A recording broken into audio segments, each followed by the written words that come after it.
Bueno, entonces como habíamos explicado anteriormente, en un inicio, pues las células epiteliales migran, no proliferan. Y esto en parte se debe a la acción del factor de crecimiento transformante beta 1, que a pesar de que este es un potente inhibidor de la proliferación del epitelio, ayuda en la migración de las células epiteliales. Y es que primero estas células, toda la capa basal de células epiteliales tiene que migrar para cerrar la brecha. Una vez que se ha cerrado la brecha, la matriz provisional empieza a producir una cantidad de factores de crecimiento, entre estos el antagonista del factor de crecimiento transformante beta 1, que sería el factor de crecimiento transformante alfa, a que empiece a proliferar el epitelio. Y es así que empieza la proliferación de las capas suprayacentes del epitelio. Es decir, primero se cierra el epitelio y luego empiezan a proliferar las otras capas de este para que se dé la reepitelialización completa.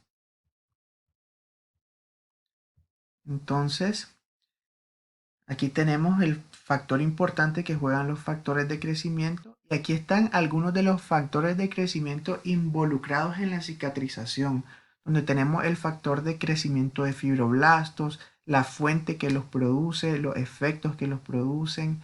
Si hablamos del factor de crecimiento de fibroblastos, tenemos que está producido por macrófagos, por células endoteliales. Es importantísimo que sepamos que el factor de crecimiento, su función va a depender de la fuente de este factor. No es igual la función que va a tener un factor de crecimiento que viene de un macrófago que está a nivel de la cavidad oral a otro que está, por ejemplo, en el tejido conectivo de las vísceras. No, que une las vísceras. No van a tener la misma función. Y sobre todo teniendo en cuenta que todas las células que están en nuestro periodonto tienen un origen embrionario muy diferente al resto de las células del cuerpo. Recordemos que nuestro mesénquima, o mejor dicho, nuestro ectomesénquima, tiene eso, que su origen viene de las células que migraron de la cresta neural y se alojaron en ese mesénquima e hicieron esa conversión.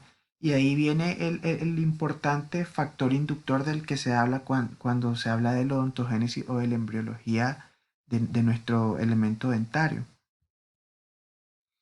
Entonces, una vez que se reepitelializó, ¿verdad? Que la matriz provisional que está bajo ese epitelio está madurando, tiene que haber una degradación y una limpieza de esa matriz, porque esa matriz tiene que pasar de ser matriz a ser, de ser matriz provisional, perdón, a ser matriz extracelular. Entonces, como vemos acá, se da la migración epitelial, se cierra esta brecha, prolifera el epitelio, pero para que estas células puedan migrar hasta acá, tiene que irse limpiando esta parte de abajo de la matriz provisional para que estas células puedan caminar, para que se cree una ruta de migración. Esta ruta de migración va a ser degradando parte de la matriz provisional y esto se hace a través de la plasmina, que básicamente va a degradar, va a ser degradada, perdón, por el plasminógeno, que es una enzima que se encarga pues de ello. Y este plasminógeno se activa gracias al activador de plasminógeno de tipo celular y al activador de plasminógeno de tipo uroquinasa. ¿De dónde salen estos dos activadores? Pues salen de los mismos queratinocitos, que saben que ellos necesitan caminar, necesitan moverse por acá, pero para hacerlo necesitan que su camino se vea limpio. Entonces producen este plasminógeno que va a ir destruyendo esta plasmina para que se puedan mover. Además de eso, ellos también producen metaloproteinasas, que son las encargadas de disolver los tejidos conectivos y hay de varios tipos. Tenemos la metaloproteinasas tipo 1 o colagenasa intersticial, la tipo 9 o gelatinasa B y la tipo 10 o estromelicina 2. Entonces, ellas tienen su sustrato, el sustrato el cual ellas degradan. Como vemos acá, la tipo 1 pues va a destruir el colágeno tipo 1, La estromelicina destruye una cantidad grande de sustratos y así sucesivamente. Ahora, vamos a la siguiente pregunta.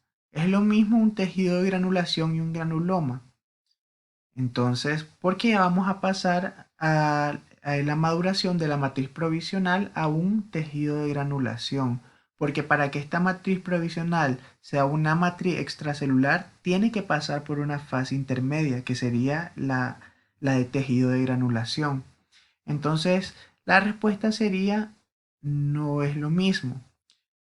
Un granuloma es una respuesta a una agresión bacteriana y va a ser una concentración de células inmunológicas tratando de destruir ese patógeno, y por lo general los granulomas van a ser encapsulados, mientras que el tejido de granulación es aquel tejido que es una respuesta del cuerpo para reparación y no para el combate de una infección.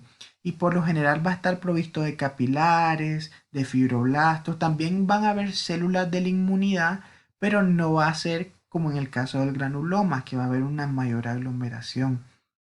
Entonces el tejido de granulación es importantísimo porque a través de él es que se va a restablecer la angiogénesis, que va a aparecer la nueva microvasculatura en el tejido que se está reparando. La célula principal del tejido de granulación es el macrófago. El macrófago va a tener diferentes funciones, entre ellas la quimiotaxis de otras células, la expresión fenotípica, es decir, va a producir algunos factores de crecimiento, algunas citoquinas que va a inducir a que algunas células se diferencien en células que son necesarias para que se dé la cicatrización.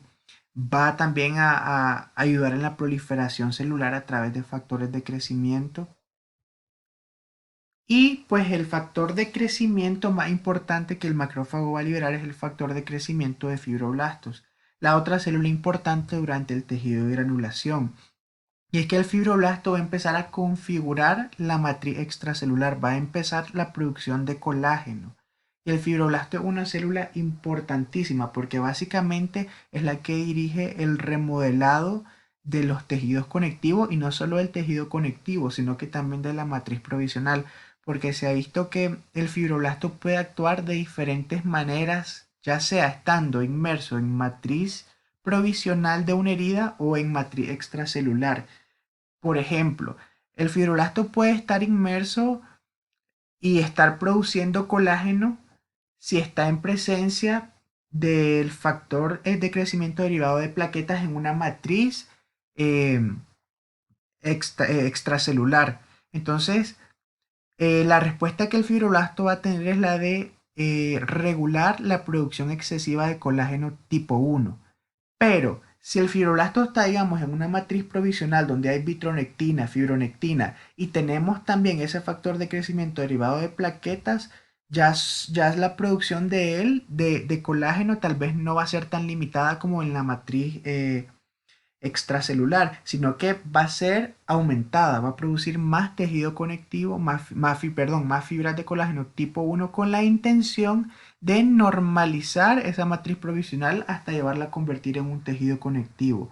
Es decir, es importante porque, digamos, si él no tuviera este tipo de reciprocidad entre las matrices, se produciría un exceso de tejido conectivo, que es lo que pasa a veces cuando hay fallas en la señalización molecular y se producen esas cicatrices fibrosas o fibroplasia.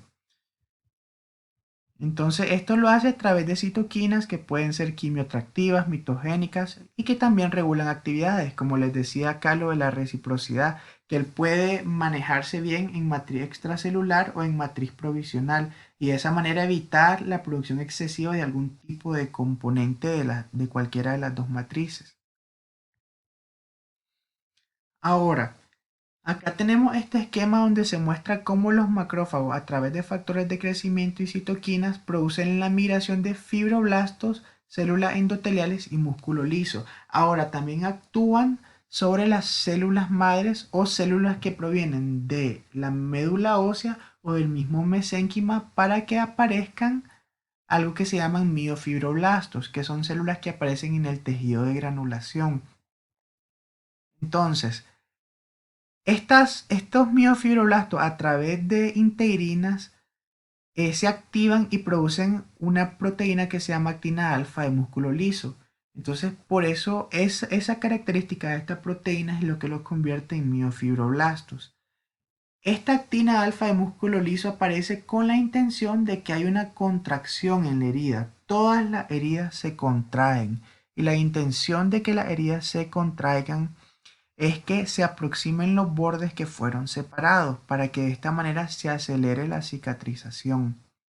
Entonces el tejido de granulación también es, por así decirlo, la vía o el camino intermedio entre la cicatrización o la regeneración. A partir del tejido de granulación nosotros podemos obtener o cicatrización o regeneración, y esto depende de dos cosas. Uno, la disponibilidad de células, y la otra es la presencia o ausencia de señales para reclutar algunas células o para que se activen las funciones de ciertas células. Estas señales van a estar dadas por factores de crecimiento, por citoquinas, que van a activar en algunas células diferentes vías de señalización intracelular para que se den funciones nucleicas que van a hacer o que hay alguna o que se empiece una función específica de la célula o que esta célula se diferencie. Tal sería el caso de que se active algo en una célula madre.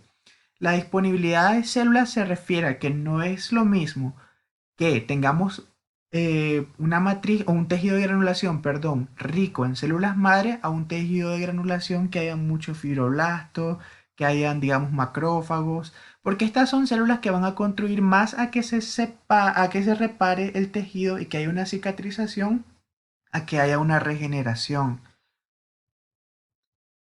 Entonces, aquí están algunas células involucradas en la cicatrización. Tenemos plaquetas, tenemos neutrófilos, queratinocitos y tenemos su tiempo de acción y su función.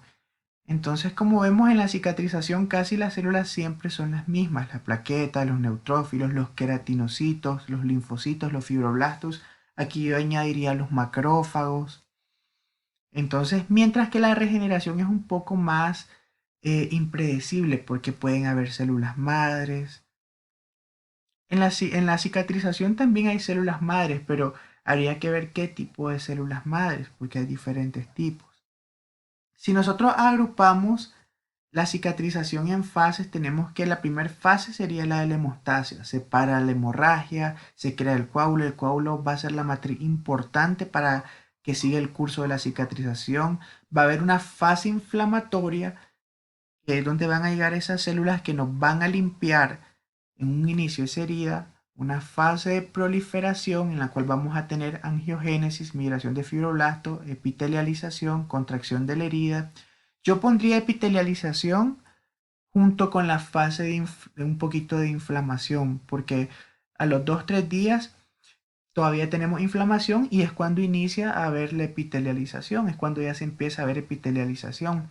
Y la fase de proliferación sería un poco más adelante, cuando se empieza a conformar el tejido de granulación.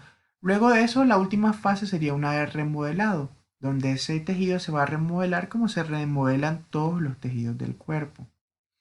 Si miramos este diagrama sacado del artículo de Polimeni, y donde nos agrupan en fases la cicatrización, miramos que la fase temprana es desde el momento de la herida hasta los primeros 3 días, va a estar caracterizada, como les dije, de una inflamación. Hay una fase tardía que va a ser desde las primeras 3 horas hasta los 10 días, donde se va a dar básicamente toda la parte de la formación de tejido de granulación, y ya una fase final, que es una fase donde se va a dar la contracción de la herida, para que tengamos ya después del día 30 una acumulación de colágeno y empiece también la remodelación del tejido. Ahora, hay diferentes tipos de cicatrización.